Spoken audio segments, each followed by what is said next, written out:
जसजसा काळ पुढे सरकतोय तसतसं नूतनीकरणाच्या निमित्ताने सुद्धा पुढे सरकत आहोत. आज सुरुवातच मी पत्रकारांशी संवाद साधून करायचं ठरवलं. मुद्दे म्हटले तर अनेक आहेत. काही मुद्द्यांना स्पर्श करता येईल, काही मुद्दे हे नंतर जाहीर सभांमधनं मी मांडेन. नुकत्याच झालेल्या 4-5 राज्यांच्या निवडणुका आहेत, त्याच्यात लागलेले निकाल आहेत. महाराष्ट्रामध्ये शेतकऱ्यांची जी काही दैनावस्था आहे ती अवकाळीमुळे झालेली आहे, दुष्काळामुळे झालेली आहे, नापिकीमुळे झालेली आहे. तिथे सरकार काही लक्ष द्यायला तयार नाही, तो एक मुद्दा आहे. त्याच्यानंतर मुंबईसाठी जो अत्यंत महत्त्वाचा मुद्दा आहे त्याच्यावरती सुद्धा मी येणार आहे. पण सुरुवात करताना ज्या राज्यांच्या निवडणुका झाल्या त्याचे निकाल लागलेत, जे जिंकलेत त्यांचं अभिनंदन मी परवाच्याच कार्यक्रमात केलेलं आहे. या निमित्ताने एक प्रश्न मी उपस्थित केला होता आणि निवडणूक आयोगाला एक पत्र लिहिलं होतं की निवडणूक प्रचारामध्ये देवाच्या नावाने किंवा धर्माच्या नावाने आधारावरती मतं मागितली तर तो गुन्हा होतो की नाही.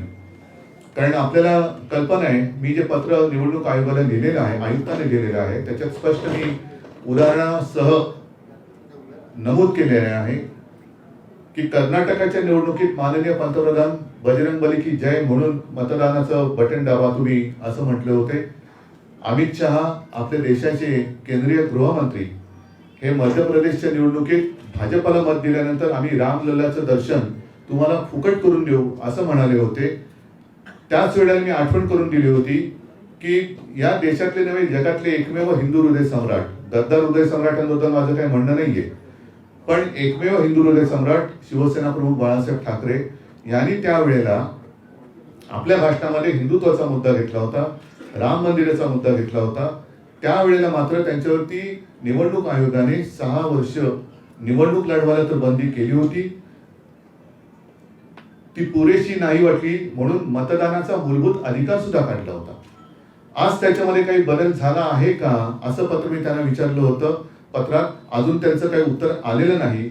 उत्तर आलेलं नाही याचा अर्थ मी असं मानू का हा आज आपल्या माध्यमातून त्यांना प्रश्न विचारतोय की होय, देवाच्या नावाने धर्माच्या नावाने मतं मागायला काही आमची हरकत नाही, आणि ती जर हरकत नाही असं तुमचं उत्तर थोड्या दिवसात आलं नाही तर आम्ही तुमची मान्यता गृहीत धरून येत्या सर्व निवडणुकांमध्ये जय भवानी जय शिवाजी, हर हर महादेव, गणपती बाप्पा मोरया, आणि मग जे काय आमचे धर्माचे हिंदुत्वाचे प्रश्न असतील ते उघडपणाने मांडू. त्यावेळेला मात्र आपण कारवाई करता कामा नये, कारवाई आपल्याला करता येणार नाही. हा एक महत्वाचा प्रश्न आहे. दुसरा, शेतकऱ्यांची अवस्था फार वाईट आहे. सरकार आपले दारी म्हणून जो काही बोगसपणा चाललेला होता तो आता बंद पडलेला आहे, कारण कोणी त्यांना दारात पण उभं करायला तयार नाहीये. एक 4-5 दिवसापूर्वी मी अचानक काही माध्यमांशी बोललो होतो, ते एवढ्यासाठी की हिंगोलीमधले काही शेतकरी मातोश्रीवरती आले होते, आणि फार भयानक परिस्थिती आहे त्यांची. कोणी त्यांना विचारत नाही, पीक विम्याचे पैसे मिळत नाहीयेत. पीक विमा घोटाळा हा तर एक वेगळा विषय आहे, त्याच्यावरती सविस्तर मी कधीतरी बोलेनच. मात्र ज्या वेळेला महाविकास आघाडीचं सरकार आलं होतं आणि एकमेव अधिवेशन जे नागपूरला झालं होतं त्या जवळपास पहिल्याच पूर्ण अधिवेशन तेच पहिलं झालं होतं आणि एकच झालं होतं तेव्हा नागपूरचं. त्याच अधिवेशनात मी मुख्यमंत्री म्हणून माझ्या राज्यातल्या शेतकऱ्यांचं 2 लाखापर्यंत पीक कर्ज माफ केलं होतं, त्यांना कर्जमुक्त केलं होतं आणि ते केलं होतं. त्यानंतर मात्र ज्या ज्या नैसर्गिक आपत्त्या आल्या त्याही वेळेला आम्ही मदत केली होती, अगदी NDRF SDRFच्या निकषा पलीकडे जाऊन मदत केली होती. म्हणून शेतकरी हा त्या संकटात सुद्धा तग धरून होता. एवढंच नव्हे तर करोना काळच्या संकटात आपली अर्थव्यवस्था जी तारली होती ती या शेतकऱ्यांनी तारून धरली होती. आता मात्र संकटामागून संकट येत आहेत. या सरकारचा उल्लेख मी दुष्काळात 13वा महिना आधी असा केलेलाच आहे. कर्ज डोक्यावरती वाढते, बँकांचे तगादे मागे लागलेले आहेत, विमा कंपन्यांची दारं ठोठावली तरी उघडली जात नाहीयेत, फोन उचलले जात नाहीत. म्हणून एकतर आता ही सगळी थोतांड नाटकं बंद करा आणि जशी आम्ही कर्जमुक्ती केली होती तशी सर्व शेतकऱ्यांची कर्जमुक्ती पुन्हा एकदा लवकरात लवकर करा. कारण निवडणुका तोंडावरती आहेत. घोषणा करून एक भूलभुलैया करू नका, कारण गॅसचे भाव जसे निवडणुकीच्या आधी कमी केले होते आणि निवडणुकीचं मतदान झाल्याबरोबर ते वाढवले होते. अवकाळीचा फटका आहे, त्याच्यात पंचनामे सुरू झाले असं मला काही दिसत नाही कुठे. म्हणून मी सर्व शिवसैनिकांना आणि जिल्हा प्रमुखांना सूचना दिलेल्याच आहेत. त्याच्याप्रमाणे काल नाशिकमध्ये फार छान मोठा मोर्चा जाब विचारण्यासाठी पार पडलाय. मी महाराष्ट्रातल्या सर्व माझ्या जिल्हा प्रमुखांना आणि पदाधिकाऱ्यांना पुन्हा एकदा सांगतोय, जिथे जिथे शेतकरी संकटात आहे तिथे त्यांच्या सोबत जिल्हाधिकारी कार्यालयावरती मोर्चाने जा आणि जाब विचारा की तुम्ही पंचनामे कधी करणार आहात, विमा कंपन्यांना विचारा तुम्ही आमची नुकसान भरपाई कधी देणार आहात, सरकारला विचारा तुम्ही कर्जमुक्ती करणार आहात की नाही. हे सगळे प्रश्न आता ऐरणीवरती घेऊन ते मांडावेच लागतील आणि सोडवावे लागतील. हे राज्याचे सगळे विषय आहेतच. ते झाल्यानंतर मी जो मुंबईचा मोठा प्रश्न आता उद्भवणार आहे येत्या काही वर्षात तो आहे धारावीचा. कारण धारावीचा विकास झालाच पाहिजे. पहिल्या प्रथम आमची मागणी आहेच की धारावीमध्ये जेवढे जण राहत आहेत त्यांच्या घरातल्या उद्योगांसह त्यांना तिथल्या तिथे त्यांचं पुनर्वसन झालंच पाहिजे. ही शिवसेनेची आग्रही मागणी आहेच. आणि ती मागणी, कारण आता धारावीला स्पेशल प्रोजेक्ट म्हणून जाहीर केलेला आहे. इतर ठिकाणी झोपडपट्टीमध्ये साधारणतः 400-450 फुटाच्या जागा मिळतात. इकडे मात्र स्पेशल प्रोजेक्ट असलं तरी 300 फूट. तसं चालणार नाही. या धारावीकरांना सुद्धा 400 नाही तर 500 फूट हे धारावीकरांनी आता ठरवायचंय. 500 फुटापर्यंतची जागा ही दिली गेलीच पाहिजे. आजपर्यंत साधारणतः 50-60 हजार झोपड्या तिकडे पात्र ठरवण्यात आलेले आहेत झोपडीधारक. अजूनही 58,000, अजूनही जवळपास 80 ते 90 हजार झोपड्या या पात्र अपात्रतेच्या सीमेवरती आहेत. म्हणजे एवढ्या सगळ्या धारावीकरांना हे आत्ताचे जे विकासक आहेत, अगदी नाव घेऊन बोलायचं झालं तर अदानी, हे धारावी बाहेर काढतायत का, काढणार आहेत का, हा विषय एक धारावी पुरता होता. तो गेले अनेक वर्ष आम्ही हाताळत होतो. प्रत्येक वेळेला धारावीकर हे माझ्याकडे येतात. धारावी बचाव अशी त्यांनी ती एक चळवळ सुद्धा सुरू केलेली आहे आणि धारावी पुरता हा विषय मर्यादित होता. त्याच्यामध्ये आताचं जे सरकार आलेलं आहे त्यांनी खास सवलती ह्या अदानींना दिलेल्या आहेत. आमच्या कोणत्या व्यक्तीला मी अदानी बोलतो कारण आज अदानींना ते टेंडर मिळालेले आहे म्हणून मी अदानी बोलतोय. उद्या दुसरं कोणी असतं आणि ह्या सवलती त्याने दिल्या असतात तर आम्ही त्यांच्या नावाने बोललो असतो. हा विषय आता केवळ धारावी पुरता मर्यादित न राहता हा मुंबईच्या भवितव्याचा झालेला आहे. कारण एक तर आमची जाहीर मागणी मी जी दसऱ्याच्या मेळाव्यात केली होती की ही जी सगळी मोठी जागा आहे, आजपर्यंत तिकडे पिढ्यानपिढ्या धारावीकर झोपडपट्टीमध्ये राहत आहेत. म्हणजे सगळी गलिच्छ अशी ती वस्ती आहे. आज तिला सोन्यापेक्षा जास्त भाव आलेला आहे. म्हणून या सगळ्यांची नजर धारावीवरती आलेली आहे. मग त्या धारावीमध्ये माझ्या गिरणी कामगारांना घरं मिळाली पाहिजेत, पोलीस कर्मचाऱ्यांना मिळाली पाहिजेत, सरकारी कर्मचाऱ्यांना मिळाली पाहिजेत, सफाई मजदुरांना मिळाली पाहिजेत. धारावीकरांना तर पहिली मिळालीच पाहिजे कारण त्यांचा हा अधिकार आहे. त्यांचं पुनर्वसन त्यांच्या घरातल्या अगदी सूक्ष्म आणि लघु या उद्योगासह तिथे त्यांना ती जागा मिळाली पाहिजे. त्याच्या पलीकडे ज्या सोयी सवलती म्हणतोय ती विशेष सवलत आहे TDRची. तिथे जो काही निर्माण होणारा TDR आहे तो मुंबईभर वापरण्याची मुभा देण्यात येते. मुंबईभर वापरण्यात येत असताना एक तर TDRची बँक केली जाणार आहे. त्याच्यात साधारणतः हा एक लेख परवा लोकसत्तेमध्ये आला होता, धारावीच्या TDRचा तिढा, हा वाचण्यासारखा आहे मुद्दामून. त्याच्यात त्यांनी व्यवस्थित दिलेलं आहे की इतर विकासकांना सुद्धा पहिल्या प्रथम TDR जर वापरायचं असेल तर 40%ची अट ही टाकली आहे की तुम्ही अदानीकडनंच तो TDR घेतला पाहिजे. मग ही जर TDRची सक्ती तुम्ही करणार असाल तर माझं मत आहे की ती अदानीला का देता, सरकारने एक कंपनी स्थापन करावी. जसं BDD चाळीचा विकास हा म्हाडा करते आहे तसं धारावीचा विकास हा सरकारने करावा आणि बँक म्हटल्यानंतर तिचा ताबा हा सरकारकडे असायला पाहिजे. TDR विकत घ्यायचा असेल आणि ती सक्तीची होणार असेल मागणी तर हा TDR सरकारकडनं विकत घेतला जायला पाहिजे. कारण नाहीतर आजपर्यंत त्याला एक ते इंडेक्सेशन हा एक शब्द होता, तो कोणाच्या काळात काढला वगैरे हा एक भाग असू शकेल. पण आता मात्र धारावीचा TDR धारावीच्या दराने कुठेही वापरता येईल. म्हणजे काही ठिकाणी स्वस्त होईल, काही ठिकाणी महाग होईल. पण म्हणजे असा की बाकीच्यांकडे शिल्लक असलेला TDR हा कोल्ड स्टोरेजमध्ये जाईल आणि पहिल्या प्रथम अदानींचं भलं कसं होईल ह्याचा विचार याच्यात केला गेला. हे आम्हाला मंजूर नाहीये.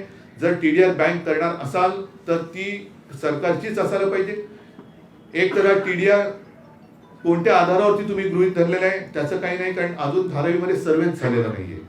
त्याच्यामुळे TDR किती तुम्ही वापरणार किती निर्माण करणार आणि या TDRचा दुरुपयोग जसं एअरपोर्ट अथॉरिटीच्या जागांमध्ये तिथल्या विकासकांनी केला आणि असं तुरुंगात आहे तसा झाला तर हे महाशय तुरुंगात जाणार आहेत का? त्यांना टाकण्याची हिंमत तुमच्यात आहे का? त्याच्यामुळे पहिल्या प्रथम एक तर सर्वे झाला पाहिजे व्यवस्थित, तो सुद्धा धारावीकरांना कुठे धाकदपटच्या पैशाच्या दमदाटीच्या जोरावर झालं तर शिवसेना हा सर्वे हाणून पाडेल. कुठेही दमदाटी चालणार नाही. आणि तिथल्या धारावीकरांचं परत एकदा सांगतो पुनर्वसन तिथल्या तिथेच झालं पाहिजे. त्याच्यामध्ये आता माहीम निसर्ग उद्यान तुम्ही धरलंय का? खाडी धरले का? रस्ते धरलेत का? या सगळ्या हो या गोष्टी धरल्यात का याचं स्पष्ट पाहिजे. दुसरं या लेखामध्ये एक महत्वाचा मुद्दा आहे की साधारणतः असे प्रोजेक्ट करताना सजेशन ऑब्जेक्शन हे जनतेकडनं घेतलं जातं. त्या घेण्याच्या आधी सरकारने हमी दिली की आम्ही सगळे तुम्हाला करून देऊ. हे सरकारने कोणत्या आधारावरती केलं?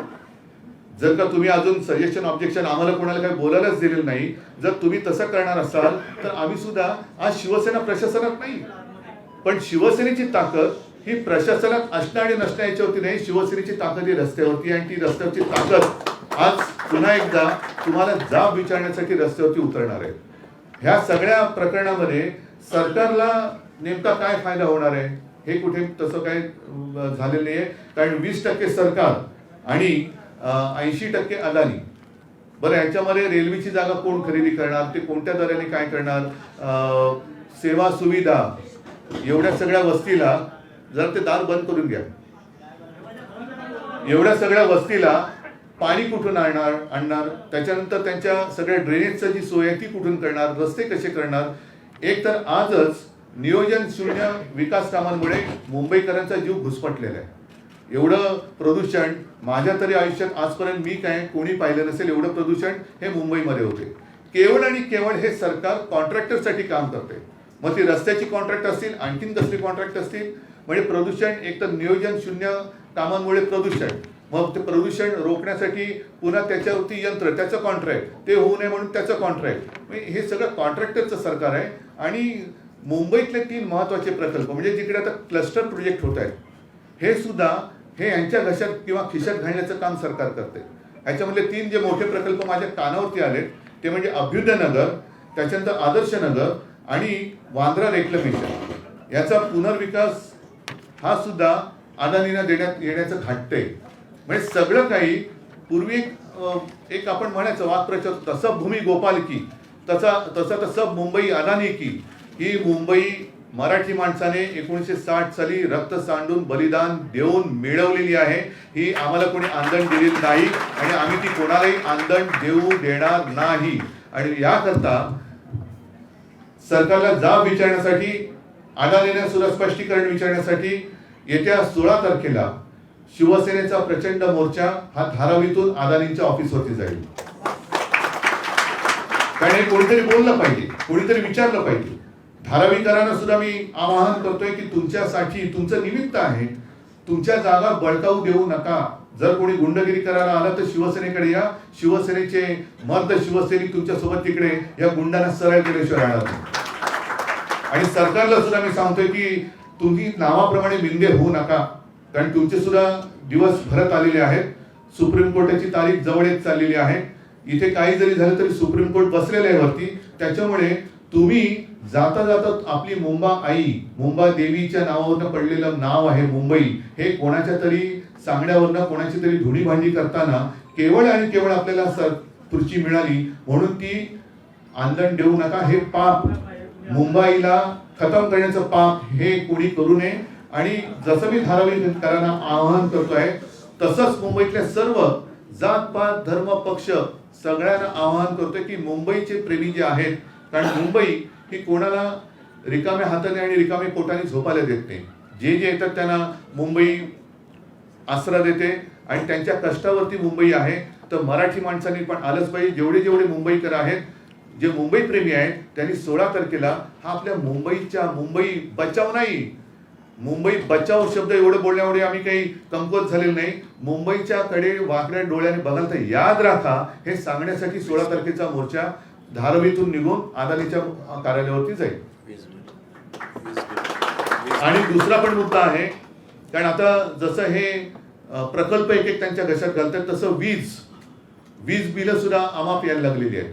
तो वीज बिलाचा सुद्धा जो प्रश्न आहे तो मुंबईभरांचा आहे आणि तो सुद्धा त्याचं सुद्धा कॉन्ट्रॅक्ट किंवा ते सुद्धा काम अदानीत करायचं आहे. त्याच्यामुळे सगळ्याच एकदा सोक्ष आता लावायची वेळ आलेली आहे की मुंबईकरांनी नुसते कष्ट चुकसत बसायचे का? आणि मुंबईतले सगळे चांगले म्हणजे आता डायमंड मार्केट असेल सगळं असेल ते अहमदाबाद, ते सगळं गुजरातला. मग मुंबईकरांनी करायचं काय? आणि मुंबईकरांनी नुसतं काय यांची धुडी भांडी करायची का? तर ह्या सगळ्याचा एक आता तुकडा पाण्याची वेळ आलेली आहे. म्हणून मी वीज बिलाचा आहे, धारावीचा आहे, एकूण TDRचा आहे, बाकीच्या झोपडपट्ट्या योजना ज्या काही धोक्यात येणार आहेत त्यांचा आहे. आणि एवढं केल्यानंतर जे घरं घेणारे सर्वसामान्य माणसं आहेत त्यांना याचा फायदा काय होणार आहे? आणि म्हणून मी परत सांगतो की आम्ही कुठेही विकासाच्या आड नाही. आम्ही विकासाच्या आड असतो तर शिवसेनेकडे मुंबई असताना जो विकास आम्ही केला तो झालाच नसता. कोस्टल रोड हे आमचं स्वप्न हे येत्या 1-2 वर्षात आता पूर्ण होईल. असे मुंबईतले आम्ही जलबोगदे केलेले आहेत, अनेक रस्ते केले आहेत, उड्डाण पूल केलेले आहेत, बऱ्याच गोष्टी केलेल्या आहेत. करोना काळात मुंबई आणि धारावी मॉडेल हे सगळ्या जगात त्याची वाहवा झाली. धारावी मॉडेल त्यावेळेला हे कुठेही नव्हते. म्हणजे धारावी जेव्हा अडचणीत होते, धारावीतली लोक जागतायत की मरतायत अशा अवस्थेत असताना हे विकासक वगैरे कोणी मदतीला आलेले नव्हते. आज सगळं मैदान साफ झालंय असं त्यांना वाटत असेल तर तसं झालेलं नाही. शिवसेना तुम्ही किती फोडायचा प्रयत्न केला, तिला प्रशासनातून बाजूला काढायचा प्रयत्न केला, कशाला?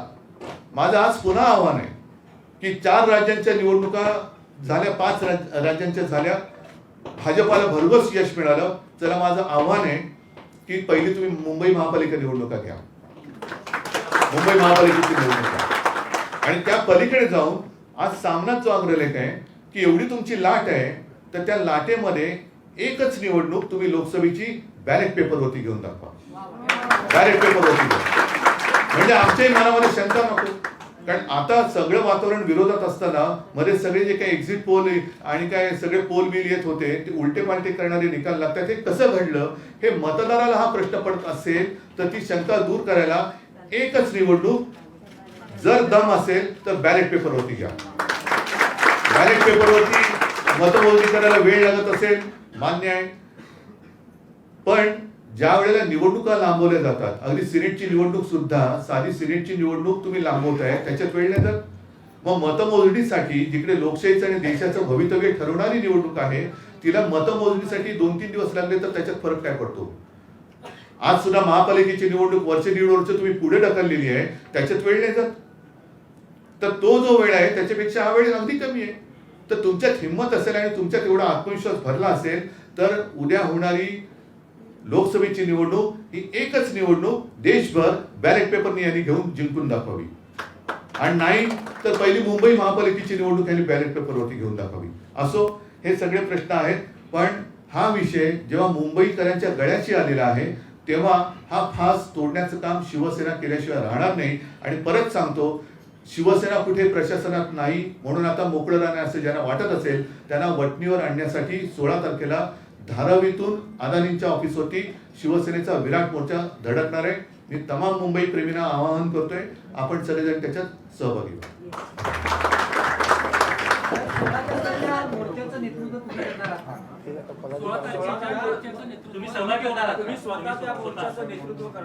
मला आता तुम्ही करताय, मी माझी हरकत नाही. तुम्ही करणार असाल तर तुम्ही करा, मुंबई प्रेमींनी करावं, मी तर करणारच आहे. या मोर्चाचं नेतृत्व मी करणार, पण तुमची तयारी असेल तुम्ही करत असाल तुम्ही जरूर करा. वेळ किती झाली? 3. हा, 16 तारखेला दुपारी 3 वाजता धारावीतून हा मोर्चा निघेल. माझ्या आव्हानामध्ये मी तमाम मुंबई प्रेमीला आवाहन केलेले आहे. त्याच्यात जातपात धर्म पक्ष सगळ्यांना सांगितलेलं आहे.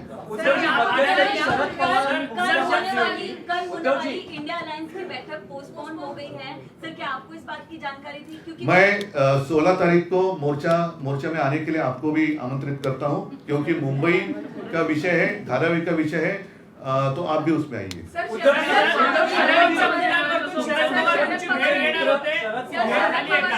अदानींच्या बाजूनं भूमिका दिसते आहे आणि मध्यंतरी त्यांनी असं म्हटलं होतं की अदानी धारावी विकास प्रकल्पाबाबतीत उद्धव ठाकरेंचे जर काही मतभेद किंवा गैरसमज असतील तर ते मी भेटून दूर करेन. माझे गैरसमज असावेत अशीच माझी इच्छा आहे की हे जे काय सगळं मी मांडलेलं आहे, हा सुद्धा पेपरमध्ये आलेला हा लेख आहे, हा सुद्धा तुम्ही वाचा. हे सगळे माझे गैरसमज असावे आणि इतरांना जशा काही गोष्टी बंधनकारक आहेत तशा अदानींना सुद्धा असाव्यात आणि त्यानं दिलेल्या सवलती हा माझा गैरसमज असावा अशी माझी प्रामाणिक इच्छा आहे.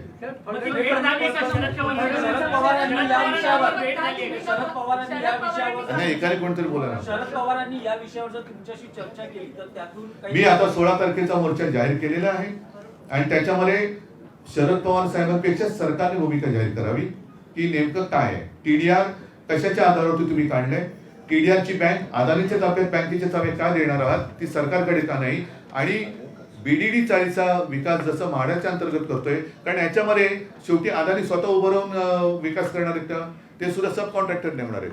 मी जेव्हा मुख्यमंत्री होतो तेव्हा हाही विचार चालला होता की जशी ती झोपडपट्टी पुनर्विकासासाठी आपण एक कंपनी केली होती तशी एक कंपनी करून धारावीचा विकास करा.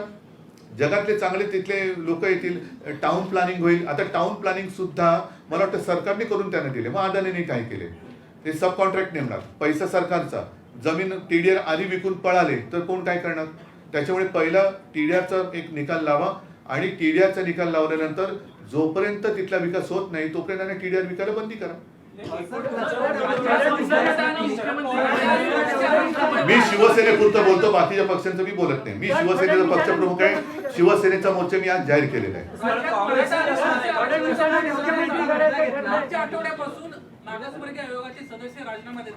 मला असं वाटतं की ते सगळे विषय आज मी ह्याच्यात गुंतागुंत करत नाही. प्रत्येक प्रश्नाचं वेगळं महत्व आहे. आज मात्र हा मुंबईच्या जीवाभावाचा प्रश्न आहे, शेतकऱ्यांचा मी मांडलेलाच आहे. त्याच्यासाठी माझ्या पदाधिकाऱ्यांना मोर्चे काढायचे मी आदेश दिलेत. मी सुद्धा काही वेळेला तिकडे सुद्धा जाईन. धारावीच्या मोर्चाचं नेतृत्व मी करणारच आहे. मी आपल्यालाही सुद्धा सांगतोय की आपण नेतृत्व करू शकत इच्छित असेल जरूर या, कारण आपण सुद्धा मुंबईकर आहात. सर, क्लस्टर डेव्हलपमेंटचा तुम्ही मुद्दा घेतला. क्लस्टर डेव्हलपमेंटला धरून कुठेतरी मुंबईकरांची दिशाभूल केली जाते सरकारकडनं. नाही, सगळे एकासाठी का, सरकार हे कोण चालवतंय आणि सरकार कोणासाठी चालवत आहे, आणि त्याच्यामध्ये तुम्ही नुसती गुलाबी स्वप्न दाखवून आज सुद्धा माझ्या कानावर आलं की धारावीकरांना जे काम चालू असताना तिथून त्यांना जे जागा देणार आहेत त्या तिथल्या 10 किलोमीटरच्या परिसरात म्हणजे तिथे मिठाघरं सुद्धा येतात. मग एकदा तिकडे घरं दिल्यानंतर परत तिकडे त्यांना घरं देणार का, तर तिथल्या तिथे घरं जसं बीडीडी मध्ये आम्ही केलं होतं, सुरू केलं तसं तुम्ही धारावीत करा आणि विकास करून तिथल्या लोकांना पहिलं घरं उद्योगासह, कारण त्याच्यात कुंभारवाडी पण आहेत, बऱ्याच बारकावे आहेत, तर त्या सगळ्यांना त्यांचे उद्योगधंदे तिकडे करता येतील. आणि त्या व्यतिरिक्त मी म्हटलं जसं गिरणी कामगार आहेत, पोलीस कर्मचारी, सरकारी कर्मचारी, आणि ते सगळं झाल्यानंतर तुम्ही काही प्रमाणात इतरांसाठी घरं बांधा, जरूर बांधा. पण जे माझ्या मुंबईचं आर्थिक केंद्र गुजरातला पडलं होतं तसं एक आर्थिक केंद्र मला धारावीत पाहिजे.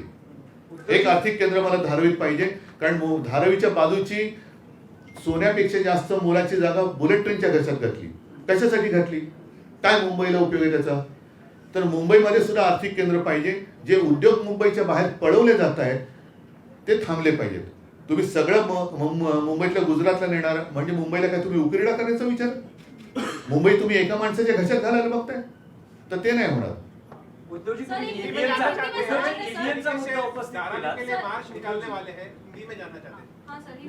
मैंने जैसे कहा कि सारी बातें सिर्फ अदानी के लिए की जा रही है ऐसे लग रहा है.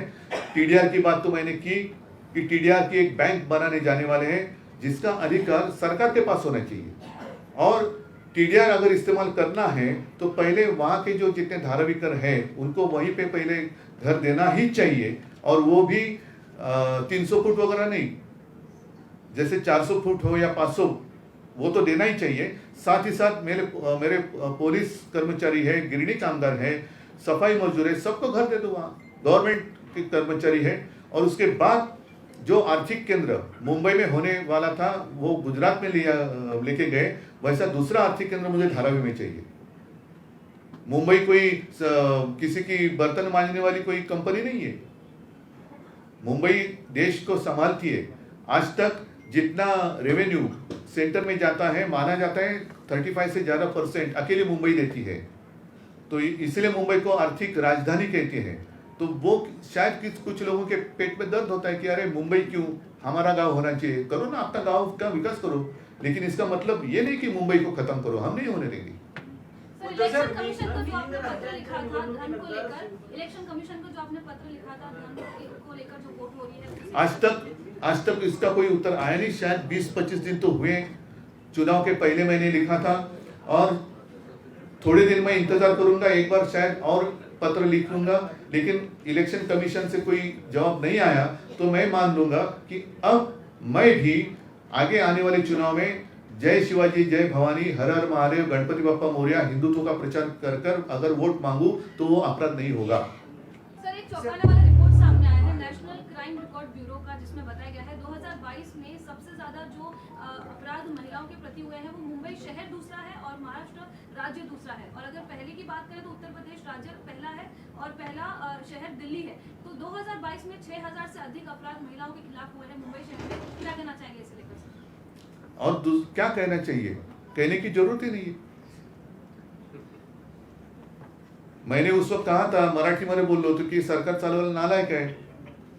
दूसरा शब्द क्या है मुझे बताओ।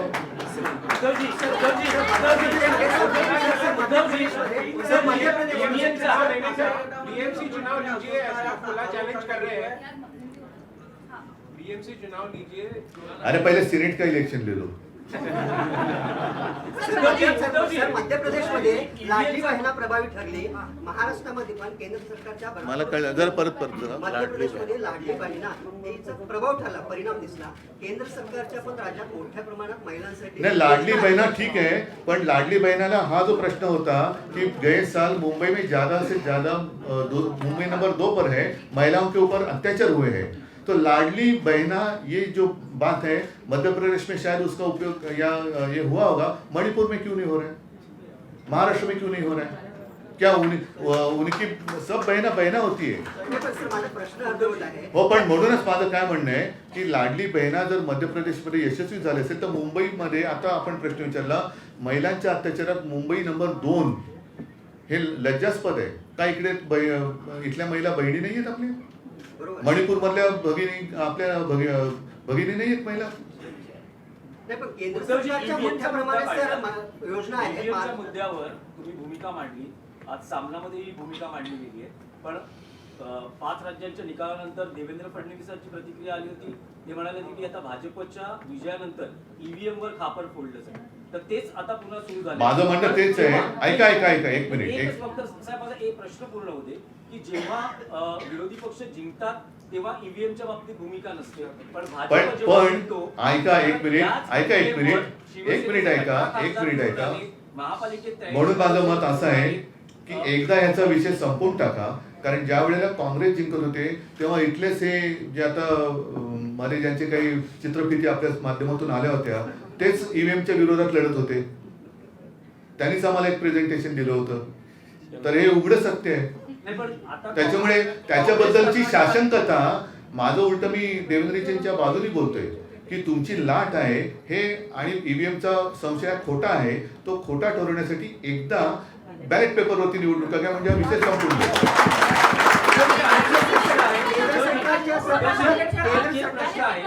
राहुल गांधींनी जे पंतप्रधान नरेंद्र मोदींच्या बाबतीत विधान केलं होतं, त्यांचा पनौती जो उल्लेख केला होता, त्याचा फटका 5 राज्यांच्या निकालांमध्ये आपल्याला पाहायला मिळाला नाही। मी त्या राज्यात काही फिरलेलो नाही, त्याच्यामुळे मी त्याच्याबद्दल बोलत नाही।